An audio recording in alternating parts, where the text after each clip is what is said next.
All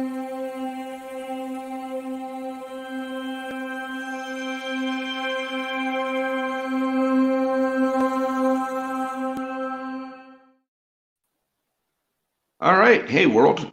So this is another episode of the KEW Exchange, where knowledge through experience transforms into wisdom. And my amazing little brother, big brother, little brother, Brian Schulman is joining me to talk about the emotional journey of sharing your voice. If it wasn't for Brian, I would have never have done a video in the first place, and now I can't stop being live. So he either did something very right or very wrong for the world. The debate's still out. Now, with that being said, Brian is one of the most vulnerable people I know. He has shared his story many times, and I had to have him on here because my world isn't complete without my little big brother. Yes, little big brother, because I'm probably like half your size, but yeah. Maybe not anymore. I mean, I'm down about 40 pounds. Nice. But you're down pounds too. I mean, you're like, really exercising, not the pretend stuff I do. Yeah, no, I am. It's been all through this, well, not all through this pandemic, but yeah, for the last, I don't know how many months now, 8 months, 6, 7 months. You can't. There's no concept of time anymore. No concept whatsoever. I don't even know what today is. I didn't realize it was Friday. I'm like, okay. No. Well, actually, today's the first day of the week I got right. Every other day. Oh, there you go. So nice. At least I know when Fridays are. Hey, Nancy. Yeah. Hey, Nancy. So, Brian, talk about. Everybody's already heard your story about LinkedIn, but I want others to hear it again, just because I think they need to hear it again and again and again. Because in case they don't listen, they need repetitive information. Yeah, sure. So, gosh, I mean, look, so my LinkedIn journey literally started 17 years ago. I've been on the platform every day for 17 years as of December 8th, 2020. It was just a digital resume and a place to look for a job at the time. There was no way to communicate. There was no way to post. There was no way to do anything. It was single page. And it was good for the time because that was something that wasn't out there then, right? And so I've been through all of the transitions in terms of betas as the platform has evolved. And, I always say there's been I would say 3 to 4 major impactful moments on LinkedIn. I've been there so many, but just technologically. And by the way, there were 1 million people on the platform when I joined. And there are now 765 plus million people on the platform and growing. Many of you probably know LinkedIn had gotten bought by Microsoft, and again, just continuous growth. So anyway, I got on the platform, didn't have any idea what the deal was, and it wasn't about business for me. I always say it's so important for you to know your why, really before you get on any platform, right? I mean, every platform has their own predisposition, and LinkedIn was this business social networking platform. However, that's not how you want to show up because we're humans with a heartbeat first, right? And most people don't get that even still today, which is why there's struggle to understand, how do I show up? How do I voice my vibe? How do I figure it all out, right? And so my why was to inspire one person a day. And I didn't know how I was going to do it because there was no way to communicate. What I knew was I could connect to people. And so that was the thing, right? I wanted to connect with people around the world and when did DMs come into play? Because I remember when I joined in 2007, there was starting to be DMs, right? Like there was DMs then. Yeah, again, like time, I have no concept of right now, but I mean, I remember when it all happened, right? And it's just all the little tiny things, like again, when you could send a DM, and it was so wonky when it started out with, right? And when you could post, when you could add a like button on the post, when you could comment on the post, right? And then they started to add all these other great features, and I keep seeing them pop up over time. Again, because I'm part of most of these betas that launch, but the biggest ones have been LinkedIn Pulse, which is where you can publish an article. The cool thing about these big moments on LinkedIn, guys, is that they were invite only moments, right? So being able to publish on LinkedIn, I remember when it happened, it was the who's who of the business world, the Gates of the world, the Bransons of the world, right? And I'd see these happening, and usually there's a nice runway before it actually opens up, as we've seen with most of these big launches. And I wound up getting an invite in my inbox, my mail, and it said, "Congratulations, you're going to be a part of the beta to publish articles on LinkedIn." And I'm like, somebody hit a button by accident, right? I'm just some guy who's going to care what I have to say, right? And so I sat on it for months, and it was July. I think I got it in like February or something, and it wound up being July, and it hit me because I thought, I don't want to write about business because everybody writes about business. I want to share a good story because everybody loves a good story. And so it wound up being just around my wife and our anniversary. We've been married for 21 years this year, 22 years, 21 years. Okay. So real quick, Brian, you know your anniversary for LinkedIn really well. This is a little concerning. Okay. 99. I can't do math. 99. Nancy's in the comments. She'll figure it out. Yes. So, but that was it. I decided I wanted to write the story about the wedding in Hawaii my wife never knew was going to happen. And the whole thing with the articles that I've written on LinkedIn, and there are not a ton of them, but it's with purpose. Because there was no way to communicate yet, there was no way to post any of that stuff, I wanted to use it as a mechanism for you to help to get to know me, right? Because digitally, it can be hard to build relationships if you don't have a way to communicate. So I would write those articles. So there was that one. There was the article about, my superpower, being a daddy, about my life story, which we'll talk about, right? And so again, each of those, my whole thing was I wanted you to read those, and if we had never met before, feel like you've known me for years. So that was a big moment on LinkedIn again when LinkedIn Pulse launched. Then you had LinkedIn Video, right, which launched 3 years ago. And again, pioneer of these, different features and such. Which were big deals on this platform. Most other platforms are way ahead, but it was irrelevant, right? Because if you were in here, you were focused in here, and you're like, wow, look at this shiny new penny, right?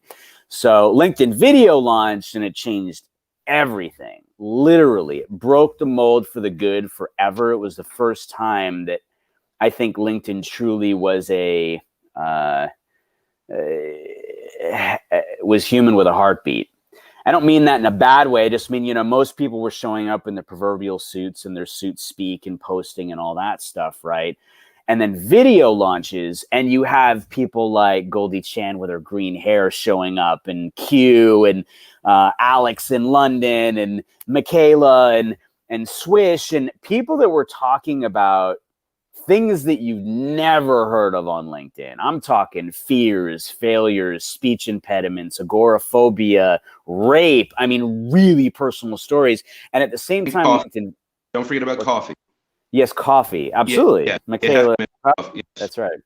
Yeah.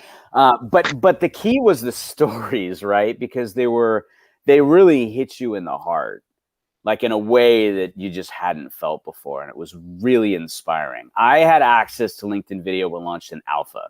It was June of 2017. And I saw it pop up on my phone. I saw the little video icon, and I'm like, there's absolutely no way that I am getting on video. Because the first thing popped into my head, which nobody in the business world knew about, was, what if my Tourette's come out? So many of you know the story. I'll share a little bit with you, but I was a 1.5 pound miracle baby in the 70s that wasn't supposed to live, literally breathing, not breathing. I was this big in an incubator. They were not made for this in the 70s, that they weren't ready for this kind of stuff. Wires all attached to me, all that. So I was literally fighting for every breath just to make it into this world. And then I got diagnosed preteen with a neurological disorder called Tourette's syndrome, which are uncontrollable tics and twitches. Usually you don't know you're doing them, and again, uncontrollable. So in my case, at the height of my Tourette's as a kid, I was somersaulting from room to room, jumping up and down. I had these intense neck twitches, wrist flicking, tons of facial expressions, multiple audio noises. And a lot of times they commingle. And like I said, they're uncontrollable. You don't know you're doing them. I got bullied a lot growing up as a kid. I dealt with a lot of adversity. I felt weird and different. I just wanted to fit in and blend in. I didn't want to stand out, and I did stand out. And so it took me a long time to, as many of you would appreciate, get comfortable in your own skin and to honestly find your voice. I didn't really find my voice until later in life. And you know, I was on medication for a while to help with the Tourette's. Side effects were horrible. So after a couple of years, I'm trying to give you the abridged version. I stopped taking them. And it was right before I had got bar mitzvah. And I said to my mom, I don't want to take this medicine anymore. I'm literally falling asleep in class, this, that, and whatever. I would rather deal with the Tourette's. And she's concerned and said, okay, as any supportive mother would do, you know, are you sure? And because there's going to be a lot of people here, and, you know, stress is what brings out the Tourette's. And apparently, because she reminded me, what I said was, I'm okay. They're all here for me. They know who I am. You know, I'll be fine. And I never took any medication again from that point. And I think part of me was determined to control something uncontrollable. But the reality was, I looked at the Tourette's as a better avenue than, you know, what was it? Because I was like just tired all the time, and it sucked. It was not fun at all. So I found natural calming mechanisms, and there's a reason why I'm sharing all this with you guys, because it all leads to finding your voice and the importance of, you know, embracing the emotional journey of finding and sharing your voice. And Mike knows it really well. So dancing, music, and comedy. Actually, we'll go music, dancing, comedy. Music, I've been a musician my whole life. I learned how to read music as a kid because I had to for school. School was really hard for me. My mom spent a lot of time with me learning, you know, and my teachers did too, because I had to learn a different way. I was very physical, visual. You know, we do sing song, like anything that helped me kind of remember. I mean, if we could put it all into a movie, I'd be memorizing it, because movies I can memorize every line of.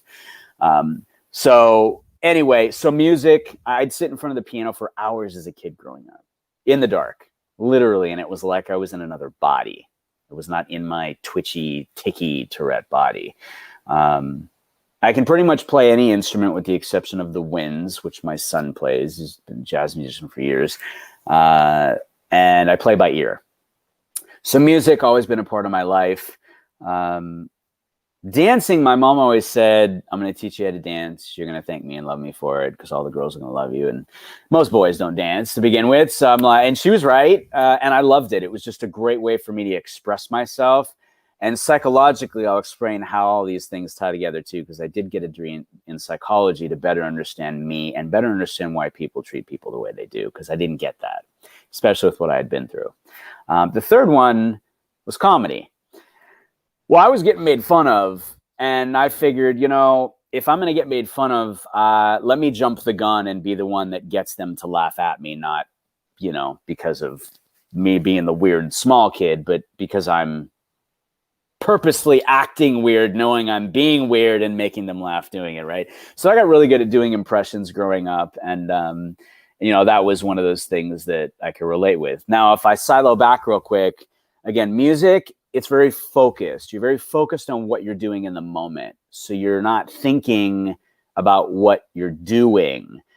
Now, again, subconsciously with the Tourette's, you don't know you're doing them, but I would catch things at times, obviously, because some of them were really painful and I could feel them. So I knew I was doing them. The dancing thing is interesting when I look back at it and go, you know,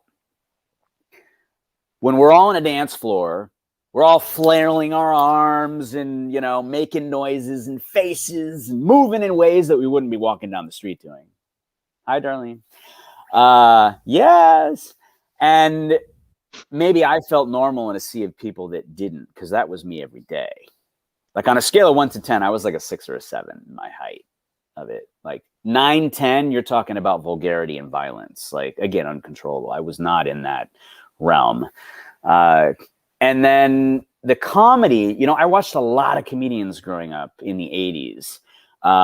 Eddie Murphy, Richard Pryor, Sam Kinison, Robin Williams, the young Jim Carrey, Whoopi Goldberg. I mean, God, there's so many. Like, I can't name all of them. The Three Stooges. Like, here's what I realized, again, psychological looking back. They were all physical comedians in some form or fashion. Right? And again, I think I subconsciously could relate to that because that was me every day.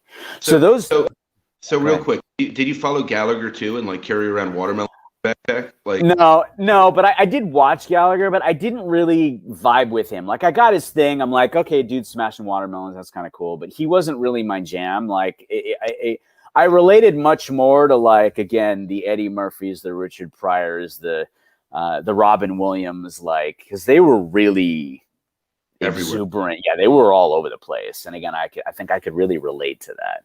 So those are my natural calming mechanisms. Okay. Now, if you fast forward to ahead, like high school, I kind of broke out of my shell a little bit and started to kind of go, okay, I want to give out the opposite of what I'm receiving. And don't get me wrong, I had a lot of love, support, and encouragement in my life, but you know, one negative can overshadow 1,000 positives. So I wanted to bring people together because I was always on the outside. I was the last kid picked on the team. It was it was all that. My mom tried to put me in anything and everything possible as an only child to just try and make friends wherever I could and see what stuck. You know, like baseball was not my jam. Football, no way. I was the smallest kid, so there was no way I was going to do that. I mean, I was shopping in the kids section like until I was able to do so for a long time. At soccer, I loved soccer. Although in the very beginning, I scored a goal and it was the wrong goal. But of course, my mom, you know, yeah, all right, good job. I played tennis for years, competitively a bit, to the point where I had to stop because it wasn't fun anymore. Loved skiing. Interesting, just the dynamics of some of these things, individual versus team. But I did love being together with people and bringing people together. So I think, again, high school, I wanted people to walk away feeling better, happier. Darlene, yes, we're gonna smash some watermelons on Shout Out Saturday. And so I basically took that forward, right?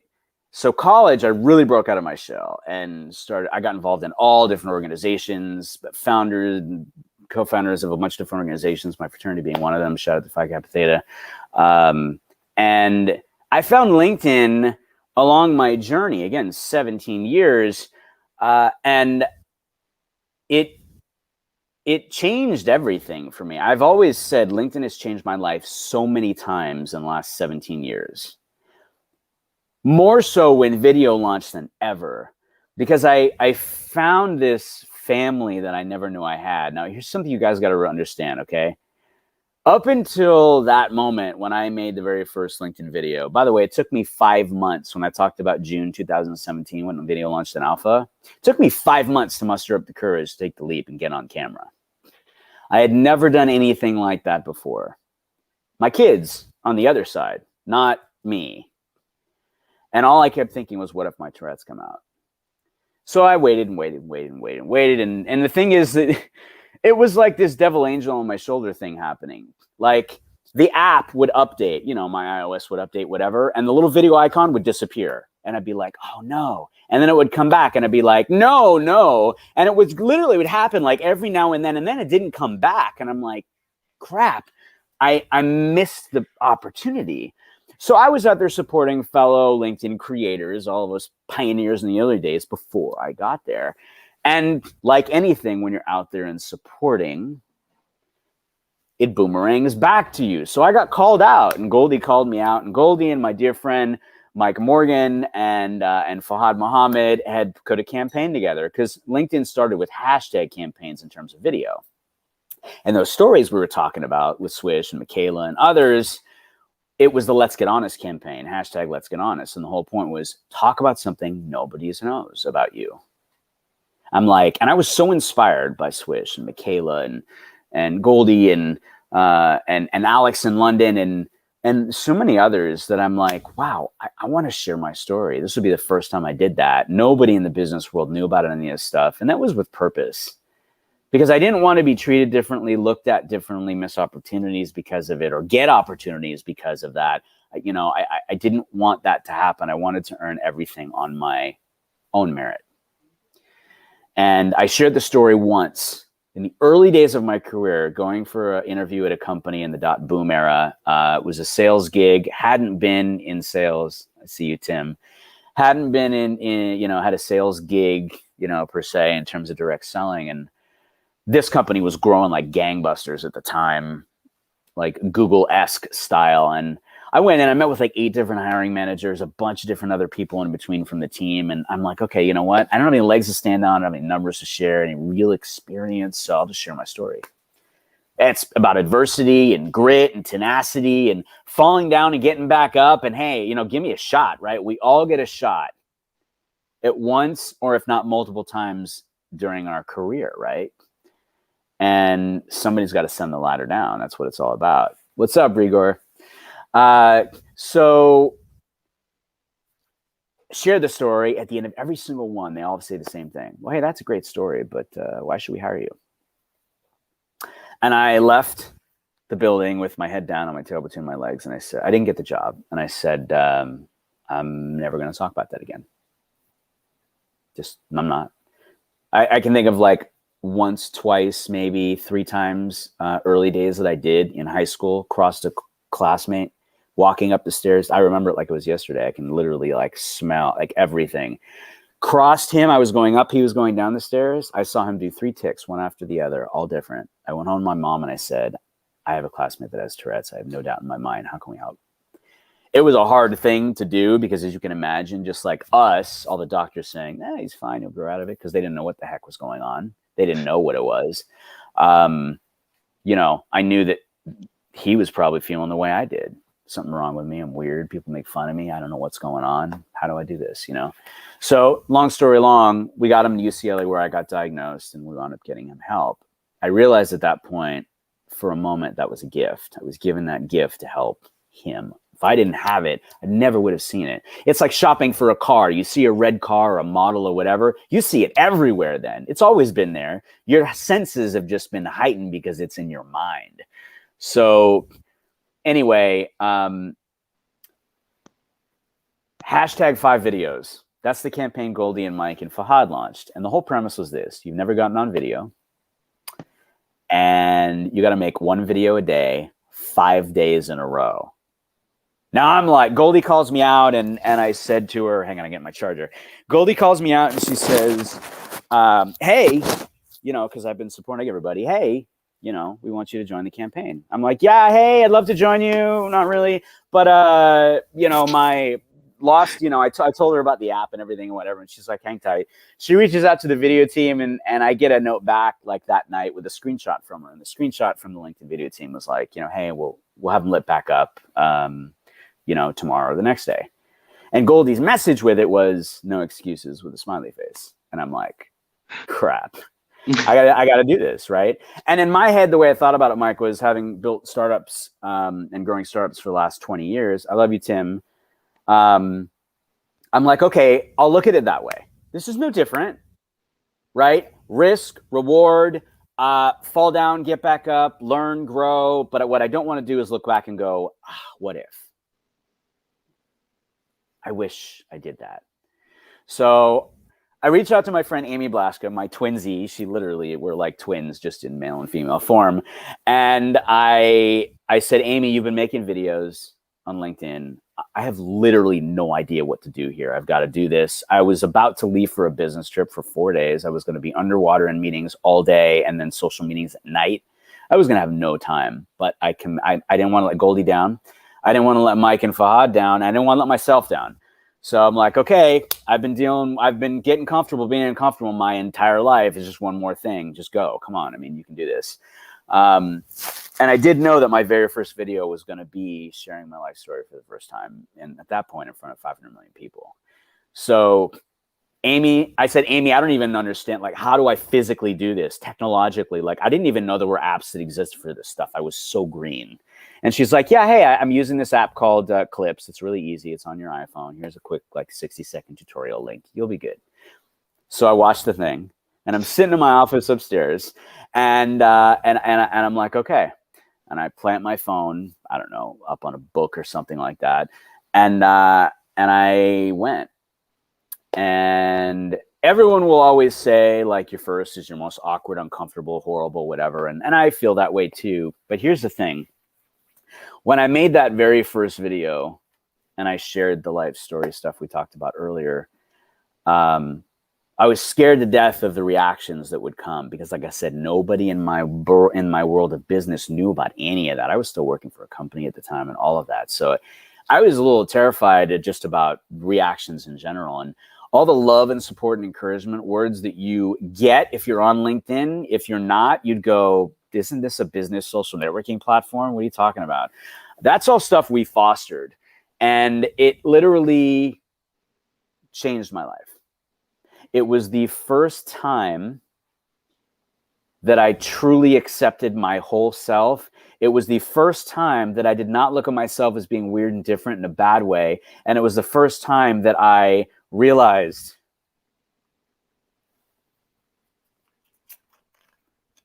sorry, hold on. It was the first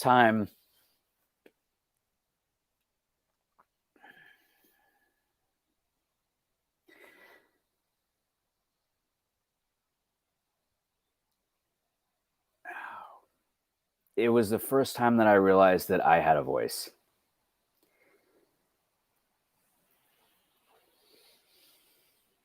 And you kind of do. I got to be honest. You do a little. Like, I mean, at least you have a little. A voice and a story, and that I mattered, and that my voice mattered, and that my story was impacting people. That it was inspiring people. That's my why, right? And that's when I realized, okay, I was meant to share this. By the way, fast forward. So I did that the night before my trip. And I was up at the next video I did in my car at the airport, I must have done literally 8 or 9 different takes. God, I wish I could have kept all the outtakes from this journey, because I literally would have thousands of clips. But I didn't have the space to hold it all. I wasn't knowledgeable about any of that stuff. So I did it. I just said, I got to post this thing. And I did that. And the next 2 videos I made in my hotel room at 1 a.m. My dear friend, our dear friend, Wendy Weinerungi, we were on the phone trading texts and whatever. And I'm just like, okay, I got to make a couple videos. Just let me bounce some ideas off of you, whatever. I got to do this, help a brother out.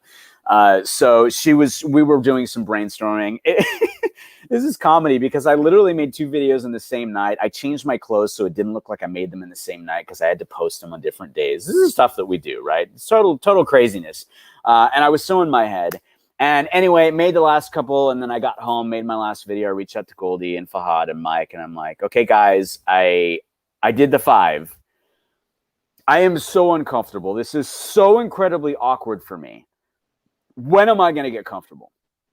The response I got back from Goldie was, you'll start to get a little bit less uncomfortable around 20 videos. And I said to myself, are you out of your mind? I'm going to feel a little bit less. I got to make 20 videos just to feel a little bit less uncomfortable. But at least I had a number in my head, right, Mike? So, and I remember the moment, and thankfully, again, the hashtag campaign thing was what got us all going. So people were starting hashtag campaigns and reach out and be like, hey, Mike, come jump in, join the hashtag. So it was helping me because I didn't have to think a whole lot. At least I had some framing. I had to come up with what and all that and, be really uncomfortable and do all this stuff. And you'll see, I have in my featured section, it's all the way to the right, but you'll see it says, this is LinkedIn video.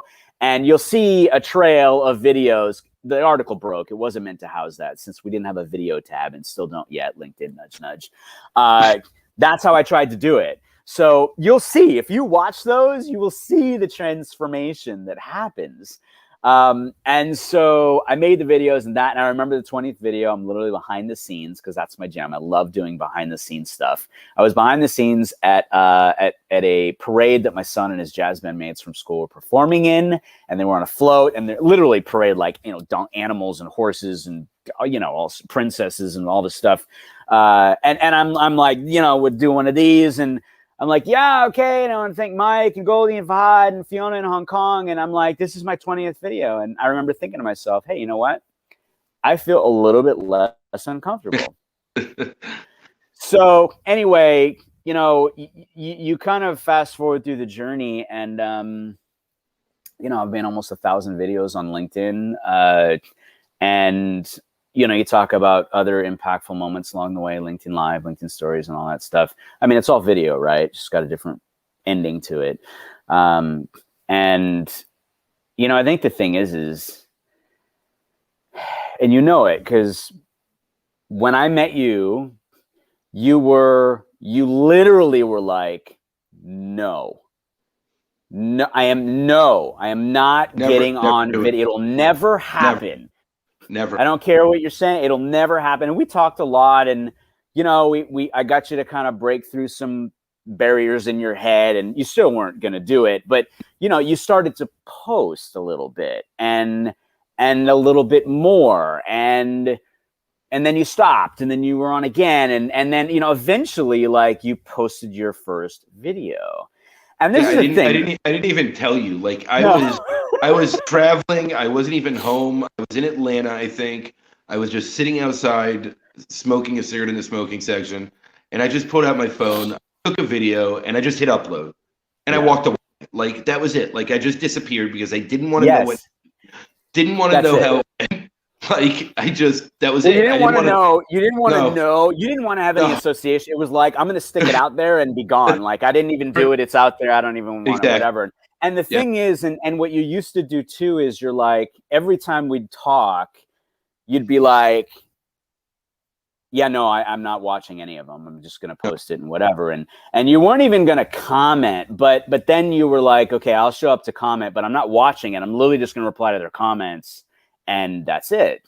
And lo and behold, right, Beastman here just starts posting a video like every day. And he's like he unleashed the hounds. Like he look, I always say it's the heart of it all that matters, guys. And, because everything that you share, this is the other thing that's really important, right? Almost 1,000 videos in 3 years. I've never made a video or posted a video unless I've been inspired by something or someone. Otherwise, it's not genuine, authentic in me. You guys are the inspiration. Like, that's enormous. You have to understand the impact of that, right? The impact, I remember someone showing up in one of my series, and it was a newscaster. An Emmy award-winning newscaster was new to LinkedIn, and she saw it. And she was like, "Wow, this is incredible. I've never seen so much love and support and encouragement, especially on a platform like this. That's amazing. We need to keep this going." And Kelly, you're so welcome. Thank you so much for sharing, and all of you. I see your comments.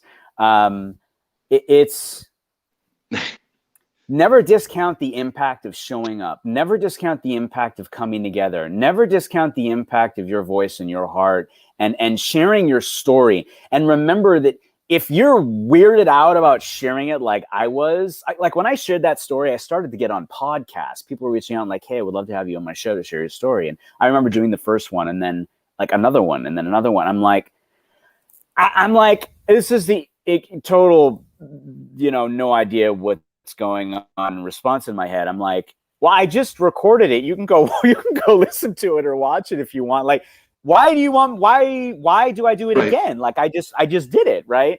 And I didn't get that. I didn't get that different vibes, different tribes. No one's in the same place at one time. And if they love it, they're going to want to hear it again anyway. So it's like going to a movie premiere, right?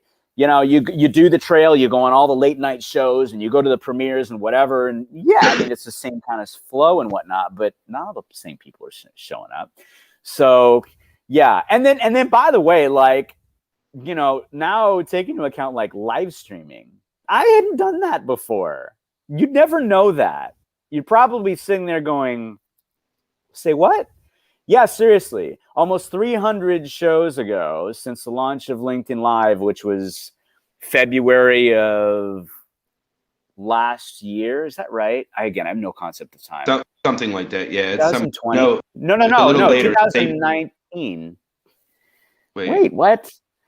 2020 was Corona. Yeah, it had to be 19. Yeah, no, it was 2019. It was February, yes, because I hit my year mark last year. So it was like February 2019 when it launched.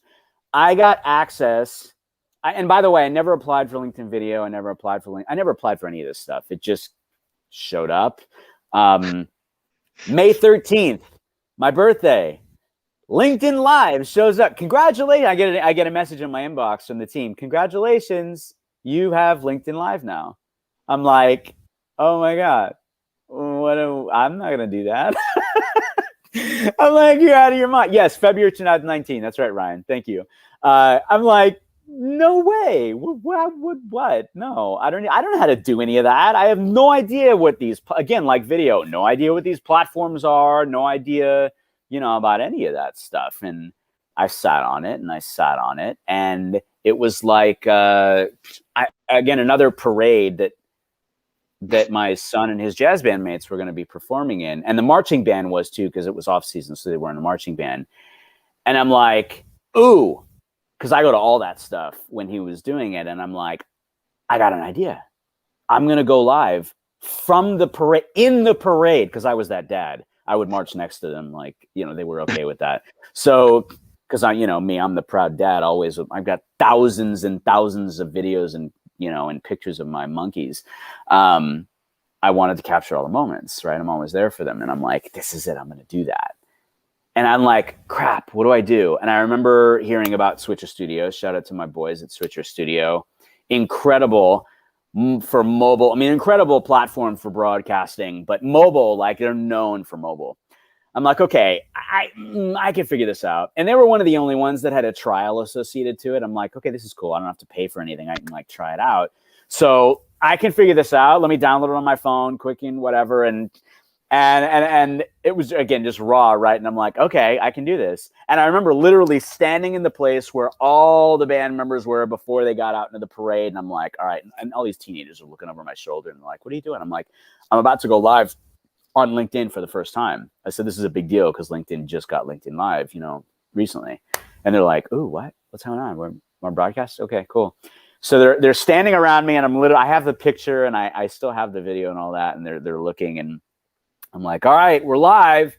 And I think there were like 10, 12,000 people that were watching, I think at the time. So I was behind the scenes, which I love. Because pre-pandemic, that was my jam. At conferences, wherever, I'd always take people with me because nobody was doing that, especially on LinkedIn Live. So many firsts. And so I did that behind the scenes. And then I took you guys with me in the parade. And I'm like, I hope my connection holds up. And it was great. And then, you know, the pandemic hits. And I'm like, I can't go behind the scenes anywhere. I can't go anywhere. You know, what am I going to do? And many of you know about What's Good Wednesday Live and Shout Out Saturday Live, and they started as video series. You know, the pandemic hit, and I'm like, wow, this really sucks. Like, this is hitting all of us in a way we never could have imagined. It's like a movie you're watching where your jaw just keeps getting lower and lower, and you're like, what? And that? No way. What an amazing movie. Holy crap. This is real life. This is not amazing. And so I'm like, okay, this is just kind of the me, which is I need to, how can I help? What can I do? What impact can I make? And I'm like, okay, I'm going to add some stuff to my LinkedIn Live shows. This whole word social distancing, and I'm like, that just doesn't make any sense to me. Physical distance, social togetherness. We're not socially distant. We're physically distant. And it hit me. I'm like, social dancing. That's it. Boom. I'm going to create something called social distancing. And that makes total sense. And then my dear friend Stephanie Liu, forget time. Like along the way, it introduced me to Snapcam. I knew the kids were using Snapcam on their phones or whatever, but she's like, you can integrate Snapcam into live streaming platforms. I'm like, ooh, how do we do that? Show me how to do that. And she did. And first show ever on LinkedIn to use snap filters. Just like that. So I'm like, these are really cool. And so I'm like, okay, fun. So Wednesday, Saturday, whatever, like social distancing. Okay. And I found the video for Saturday. I'm going to bounce it all over the place in a minute, so bear with me. But Saturday, I found this video of Cousin Skeeter and Hype Man. You guys have seen him all over. I mean, just viral like there's no tomorrow. Big, tall, African-American guy, getting his jam on outside the car with the door open and the hype man in the car going, yeah, he's just as good as the guy that's dancing, Skeeter. And by the way, if anyone knows those guys, I want them on my What's Good Wednesday live show. Or shout out Saturday, actually, because that's where we use the video. And I saw it, and it got me. When I saw it for the first time, I was like, these guys are incredible. I was up and I'm like, this is amazing. These need to be the unofficial sponsors of Shout Out Saturday. That'll be the social distancing. We'll pull that up each time. People will come and dance, have a good time. And that's what we did. And for Wednesday, I'm like, I'm going to do something different. I don't want to do the same thing. Granted, the shows are different in terms of the premise. What's Good Wednesday Live is about sharing the good. There's always a silver lining, something good in your life, something good in the world. You're alive, you're breathing, you got food in your fridge, a roof over your head, whatever. Look, we take for granted the littlest things, and so, but I'm like, okay, what do I do with the social distancing? And I got it. I'm like, cool. DJ Brabra is going to show up and you're going to drop your jam of choice and we're going to get some social distancing on together. And that was it. And I'm like, okay, this is cool. Because not only is it inclusion, which it was what it's all about, right? I'm all about bringing people together. Still blows my mind that Forbes called me the king of community and the central nervous system of LinkedIn. But I love bringing people together. And that was my thing, right? Especially in this pandemic, right? You and I both experienced it along with so many other people and continue to. So many lows, so many just like, oh God, we can't, I haven't hugged anyone outside of my home, literally, guys, for almost a year. I'm a hugger. That's not good for me. I need that physical connection. And I wasn't able to have that, right? But I found a way to bring people together. And I wanted to, like I said earlier, I want people to walk away feeling better, happier, uplifted, not thinking about it, at least for 1 second, this crazy pandemic and, wrecked diversity and everything. Geez, again, murder hornets and all these aliens coming. All this stuff happened, legit, right? And, just not think about all that stuff. Well, here's the good news, Brian. Aliens came, they evaluated humanity, said it wasn't worth their time and left. So, exactly. So that's the reality. Yes. So, look, you inspired me to do videos. You got me to do videos. I never thought I'd go live, right? Never wanted to be on a live show. Obviously, that was wrong because now I have enough of them. Yesterday was 2 lives, and now I'm sometimes 6 days a week. So it obviously I'm a little addictive to this, but it's at the end of the day, your inspiration carries through so many of us. It just does, right? And you have a unique ability at seeing in others what they don't see in themselves. And because of what you've gone through with your ups and downs and the bad and how you've always spun it into some type of positive in your life. Your mother is obviously a huge cornerstone of that, right? How your mother's raised you and everything. Yeah. Well, big time. I never would have gotten through what I did without I didn't have that, but I have you. So I'm okay with it. Yes. I just did it, right? I was getting the shit like that. So it's a little different. But it's a different life. But your inspiration just carries through everyone you touch. And I couldn't do a show and not have you on it and have you talk about it because No, it doesn't really go with the theme of my show at all. It really doesn't. But I can't do it without you because I accredit a lot of this to you. And everyone that I've impacted goes back to how you impacted me. And I know that there's many I've impacted, right? Because again, I get addicted to helping people too. So Yeah. it's this, pay it forward and just, keep putting it out there, putting it out there, putting it out there, right? Yeah, and And I'm really proud of you, Mike. Like, most people, well, you've shared it, and it took you. I remember the words. I literally remember I was sitting in my car getting gas. We were on the phone, and you said to me, "I want to share my story." I said, "Okay, let me help you."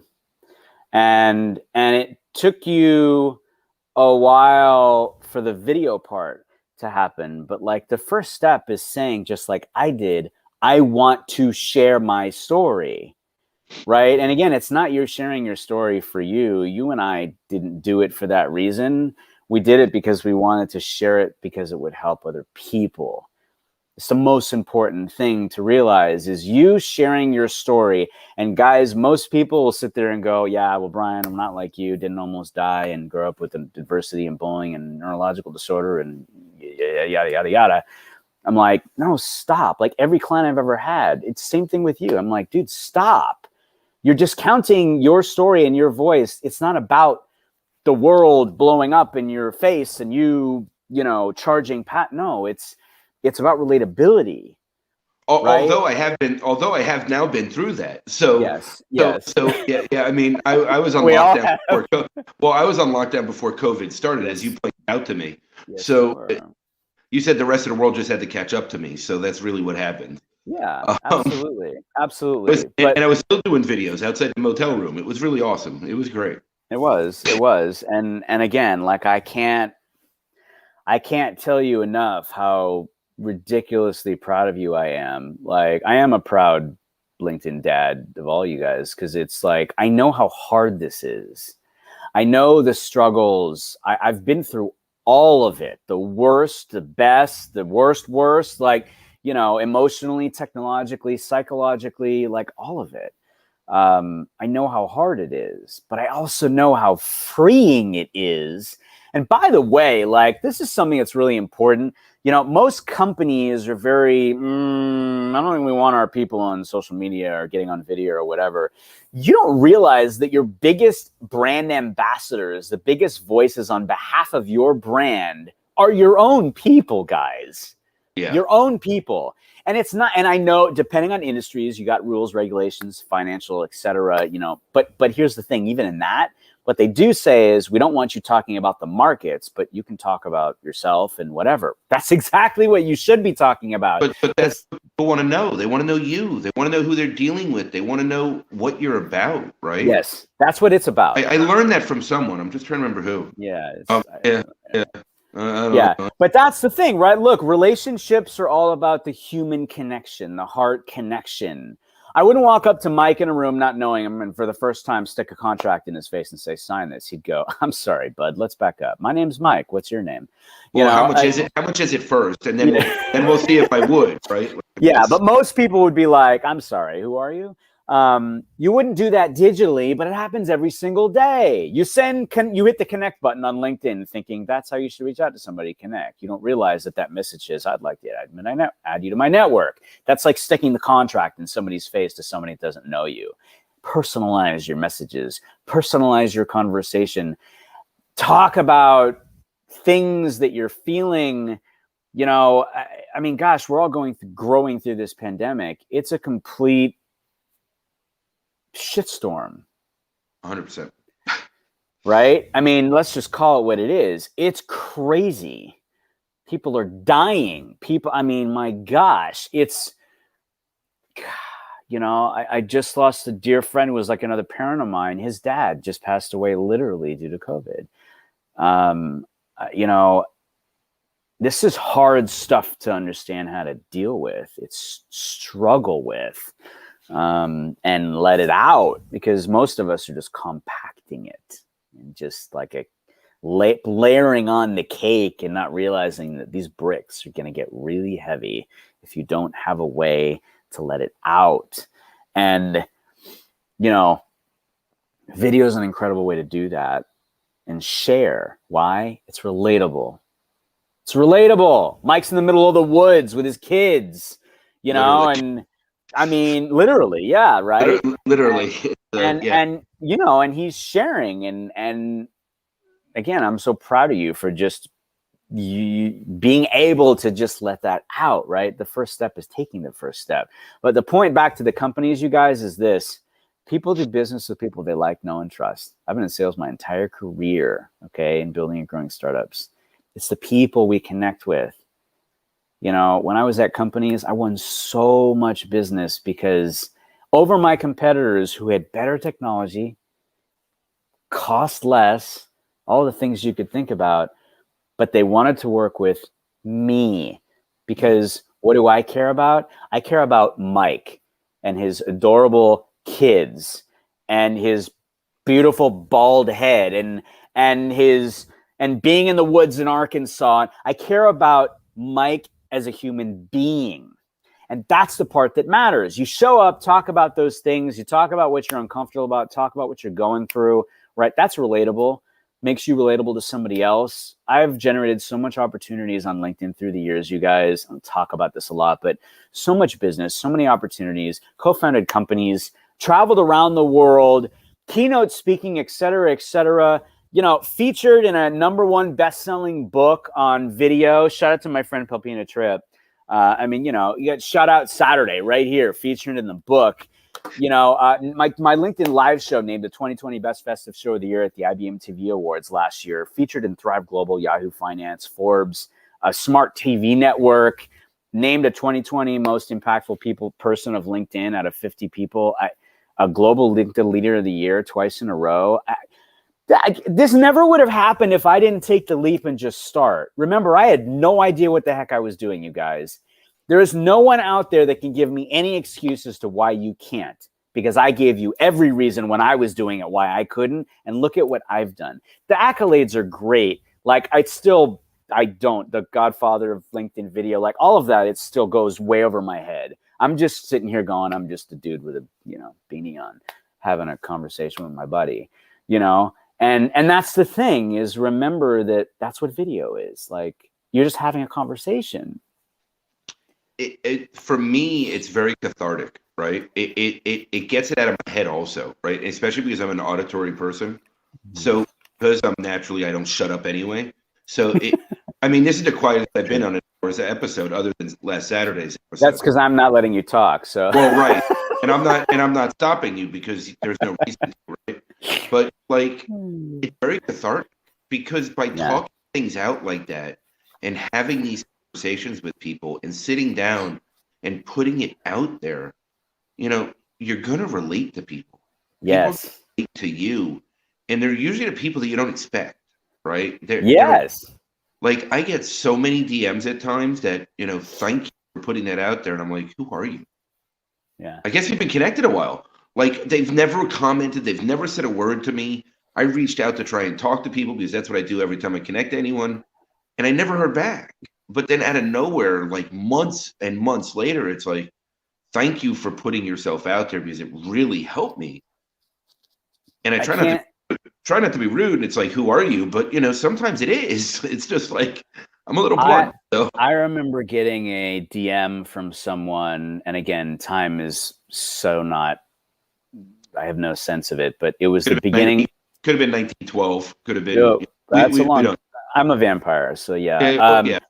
But I feel like it was the beginning of 2019, and it was someone that I had been connected to, hadn't engaged, had a conversation, and she said, I just wanted to send you, I was compelled to send you a message because I wanted you to know what an impact you had on my life last year with your content.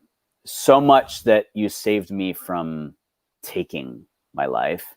And you'll never know how much you helped me get through, and I don't talk about this stuff. I get a lot of these messages, but I think it's important to understand the impact that you can make on people's lives.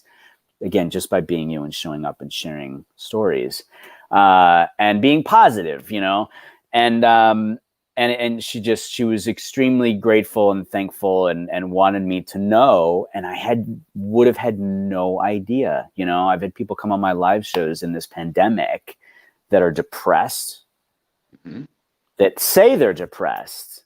I'm one of them. I've done that many. You have. Wendy Glavin. I mean, there's many people. Honestly, hey, look, my producer Tim, before we started the show, Allie, I love you. I miss you too. I said to Tim, I'm like, dude, I'm beat. I'm burnt. I just am not feeling the vibes. Because, guys, I am not always this woo, I mean, I show up on my lives because I get that energy. You guys give it to me. Right. I'm going and going and going. And it's inspired by you. But look, we're human, right? I have so many down moments. And I'm grateful for them. And I said to Tim, it was a shutout Saturday. I'm like, I need you to carry me, dude. Cause I just, and we've both had that ping pong thing we've done with each other. I had a guy come on the show a couple weeks ago who first time watcher of the show, our global award-winning show. And he shows up in the comments and he's sorry. I'm proud of that. It's amazing. And you should be, because you've been a safe haven for people during a really shitty time. Yeah, seriously. So he's in the comments. I'm like, hey, welcome to the show. He's like, yeah, first time watching the show. I'm like, that's amazing. Congrats. Great to have you with us. Hey, you should come join us because that's what we do on the shows. We bring people as guests on the shows from the comments around the world. Do it for me, Tim, if you're still watching. And so I said, come on the show. And so we dropped the link and he comes on the show and he's sitting at his desk and he's like, hey. And he's like, I'm Carl. And hey, Carl, great to have you with us. Tell us where you're tuning in from. There's Tim. Tell us where you're tuning in from. And he's where I am. And he's like, I have COVID. He's like, I do live broadcasting too, but it's hit me so hard. I haven't been able to do anything. He said, this is actually the first time I've done anything since, I've had COVID. And I'm like, wow, thank you so much for sharing that with us and for being with us. And I said, okay, we're going to have some fun, Carl. We're going to have some fun. We're going to do some social distancing. Yeah, I want you to give some shout outs because sharing gratitude and love for other people takes you out of here and puts you right here and makes you feel better. And so we did that and we social distanced and he's smiling and he's laughing and he's like, thank you. He's like, I really needed that. And you made me smile. And I haven't done that in a while. I tell Tim all the time, I'm like, that's why I do this. That's why this show exists. That's why we show up. That's why we show up with, wacky filters and, showing up in all the different ways that we do is cloves of garlic and whatever. You never know what's going to happen. You never know who's going to show up. That's the funness about it. Wendy Glavin, I got to just share this. Wendy Glavin showed up on What's Good Wednesday Live. It was such an awesome episode this past Wednesday. And she sang a song and just the artists aren't jiving. It was Push It. And it was by Salt and Pepper. It was funny hearing her say it. Salt and Pepper. And she's saying like J-Lo too. And I'm like, J-Lo did not do a rendition of this. I don't understand. And I'm like, I can't find it because I look them up and I play it. And she's like, well, do you want me to find it? I'm like, no, I got it. And she said, well, do you want me to find it? I'm like, yeah, it's fine. Go ahead, go find it. And she's like, Alexa, play so-and-so. And this whole banter back and forth between Wendy and Alexa is the funniest thing. I mean, literally, there were like 5 people in the green room waiting to be guests. Everyone was either on the floor. You could see them crying. They were laughing so hard. I'm sitting there going, Alexa, buy me a year's worth of toilet paper. It was so funny, right? But again, that's the thing, right? We're laughing. We're together. We're having moments. A guy from India joined. He had been quarantined for 7 days. And he's like, I haven't talked to anybody for 7 days. This is the first time. He's like, this is the first time I've been happy. Thank you. That's it. We all have all of us broadcasters out there across multiple platforms. we all have a purpose. We all have a why. There's a reason why we're showing up. It has nothing to do with us. It's all about you, right? And mine was fun. I want you to laugh. I want you to smile. And by the way, there is psychologically, that's right, absolutely fabulously amazing, just like Miss Veronica Jeans. There is a silver lining to all of this, which I don't talk about a lot, but I tell you after the fact so you understand. It's like Pavlov's theory, right? Ring the bell and you're like, negative? Okay, no. You come on the show, you have fun, you're not in your head, you don't have to worry, oh my God, what do I have to talk about? I told this to almost 500 students at the coveted VIP intern program at Upkey that I did a keynote with yesterday. And these people were incredible human beings. And it kept sharing how inspired they were. And Mike, it's like 20 pages of Zoom, right? And I'm scrolling through it, and I do gut checks throughout it. I'm like, all right, look, guys, I only see like one page of you on video. I want to see you start turning your screens on. And in the comments, they're like, no, I'm in the bathroom. No, I'm running. No, my kid's crying like a lunatic. My hair is all this. I said, I don't care what you look like, where you are, whatever. I said, welcome to the real world. Welcome to Corona world, where all your dreams come true. We're all experiencing that. It's relatable. Let me see you. Like, I don't care what you look like. You know, and that was really uncomfortable for a lot of them. Even hearing me say it, they're like, okay, sweating and whatever. But they started to pop on. More and more of the pages populated with their video coming up, right? And I said to them, I am inviting each and every one of you to be a guest on one of my 2 weekly shows on LinkedIn. And I said, we're going to have fun. You're going to have a good time. You don't have to think about what you're doing. You do need to have a song picked out so we can dance together. I said, and we're going to laugh. We're going to have a good time. So silver lining psychologically is this. This was always part of it for me too. It's scary to get on video, especially to get on a live show, right? But if you think fun, you're having a good time, you're smiling and laughing, you're going to take that with you. We have so many people that have gone on live for the first time, gotten on video here for the first time, and leave going, hey, that was fun. Live streaming is fun. Video is fun. I can go do that on another show, podcast, whatever. Boom. You've just taken a positive experience from your first time, right? Versus a negative. I hate roller coasters. The very first time I was on a roller coaster was Space Mountain. I remember being dragged onto it. I was like 5 years old. This is when Space Mountain was like redonkulously fast, right? And oh God, I remember just being terrified, like terrified. Like no, never. I'm never going on roller coasters. Just not my jam because I had a bad experience. I did go back later and take the leap and do it. I did get on Space Mountain again. It's still not my jam, but I did do it because I wanted to fight that fear I had and go, I can do this, just like everything else. I did it for money. You did it what? I did it for money. One of my mom's friends she used to say I was so scared, and then I always used to manipulate her into paying me to do things. For some reason, I got more money for Thunder Mountain than Space Mountain. I'm not sure. I love it. Yeah, but all of those. Yeah. Learning how to ride a bike, I even got $20 out of my dad's friend once. Like my dad looked at me. Like a great negotiator. Yeah, seriously. Like my dad looked at me and he goes, or looked at his friend. He goes, he's going to ride all the way down the street now, right? Like you're motivated. Like, you're motivated. Well, yeah. Right. I mean, that was like. That's what it's. I really don't. But Rachel, me too. Yes, Rachel, I get it. It's okay. I'm not a fan, but I try it once. Yeah, right. But see, look, you were motivated by something which got you to do it. Otherwise, you're like, yeah, no, I'm not gonna do that. So yes, take the leap, guys. Take the leap. Get on video. Like, look, yeah, it's been 3 years, but LinkedIn video is still new, you guys. 765 million people, 260 million active users, not creating content. Single digits, guys. Single digits. Right. Getting on video. Live streaming, it's even less. In fact, here, wait, real quick, because I love stats. Hang on a second. Because I happen to actually have this handy, because I'm good like that.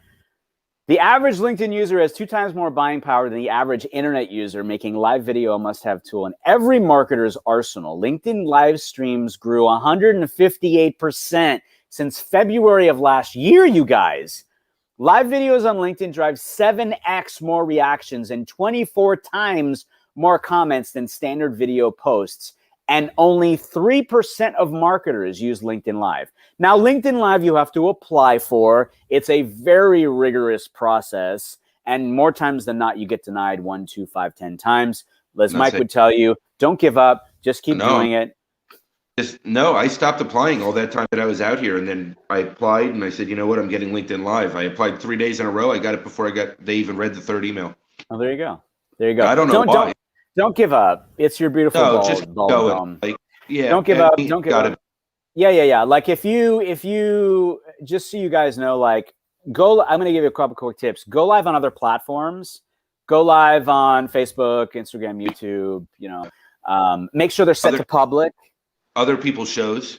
Yes, I'll get to that. But if you're wait. If you're going to set it to public, make sure you know what the content is first. Yeah. Yes.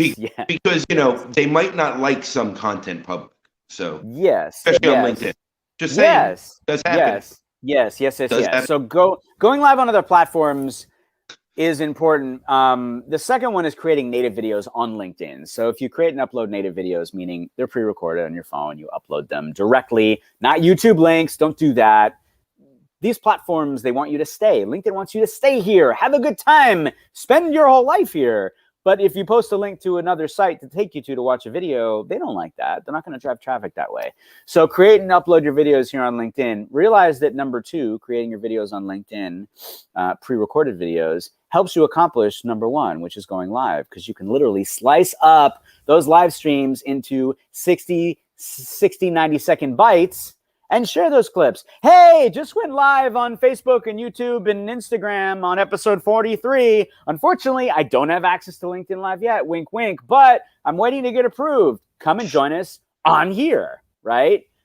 Engaging, to Mike's point, engaging in other people's live streams, like right now, right? All of the super awesome and amazing human beings that are joining us right now that you've seen scrolling across the screen. And I just had it up, but I just lost it. There it is. Right? That's an example of engaging. Why is engaging in a stream important? Because LinkedIn pays attention to who's showing up on live streams. Why? Because there aren't that many of us, guys. Yeah. There really aren't. In the scheme of 765 million people, there are not that many of us that are broadcasting. So Rachel and Darlene and John and Tim and Allie and everybody else that's watching, right? Your engagement is something that is looked at. The other thing, to Mike's point, is ask to be a guest on a LinkedIn Live show. What's the worst thing they're going to say? No, you got a 50-50 shot.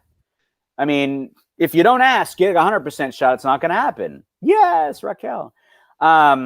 So ask to be a guest, right? LinkedIn sees that. I was just sharing with a friend last night. I said, hey, you do realize that by you being a guest on all these shows, that gives you a greater chance of getting approved, because LinkedIn sees your vibe. They see how you flow, what you talk about. That's what they want to know. Because live streaming, guys, there's the unknown. You don't know what's going to happen, especially with LinkedIn, because you're broadcasting through a third-party platform to be there. So ask to be a guest. The other one is just don't be discouraged. Take these steps we're talking about, rinse and repeat. When you reapply, keep the links to those lives that you're on a show as a guest for. Or by the way, Rachel, you're in. I'll respond to your email. You're in. There you go. See, look at that. Oh, here's a great one, by the way. So David Riley, my brother David Riley across the way in Scotland, came on Shout Out Saturday. Yep. This is the power of coming together in impact. You were there. And he says, I want to be on more shows. I'm like, awesome. I happen to have like 4 or 5 different hosts of shows in the green room that were coming on that are regulars, and people in the comments too. And as soon as he said that, there were like 2 people in the comments that were show hosts of shows they broadcast. And they said, David, we'd love to have you on this show. Because I was like, David, I'm like, hey, any of you out there, David is one of the most inspiring people that I know. Like, he's absolutely incredible. His smile radiates the world. Like, his story is amazing. And I looked at the hosts in the green room. I said, hey, you guys in the green room, I said to David, David, I know 5 people right now that are going to say yes to having you on their show that are in the green room. And every one of them was nodding their head. We had David basically booked on 7 shows in the matter of 30 seconds. That is the power of coming together. That's the power of live streaming. It's the power of people showing up in the comments and showing up on shows and helping other people, right? Like, that's amazing, guys. So if you haven't gotten it yet, there's extreme power in showing up on video, both recorded LinkedIn video as well as LinkedIn Live and other platforms too. But I'll tell you the same thing I told the Upkey students yesterday. You know, someone said, why, you know, there's all these social platforms. I mean, why should I be on? And their age runs the gamut from high school to like older than me. I mean, guys and gals could be parents to me. And they said, Wow. yeah. And they said, why LinkedIn? I shared the stats again. And I said, go where the people are. Every platform has its own predisposition. Facebook is friends and family. All of these have morphed. Forget LinkedIn for a second. They've all morphed to business. That wasn't their intent. It was friends and family. Instagram, check me out. My life's amazing, whether it is or not. I'm going to show you a picture that it is. Right. You know, YouTube, it's a mutt. It's a mixed bag of everybody, right? Nancy, you're already in. Stop asking. You're already coming on my live, Nancy. You're already scheduled. I don't remember what the date is, but you're on the schedule somewhere. There you go. See? That's what's happening. Raquel's going to be on it. Yes, absolutely. So predispositions to the platform. I said LinkedIn is a business social networking platform. If you pull the app up, it says finding careers, yada, yada, whatever. And I'm like, okay, you know that. It's in your head. Everyone that shows up there knows that. That's the problem, by the way, as to why it isn't hitting for people, because they think they have to show up and talk about business in their proverbial suit speak and suit. No, show up and be human like we're doing right now, because that's relatable.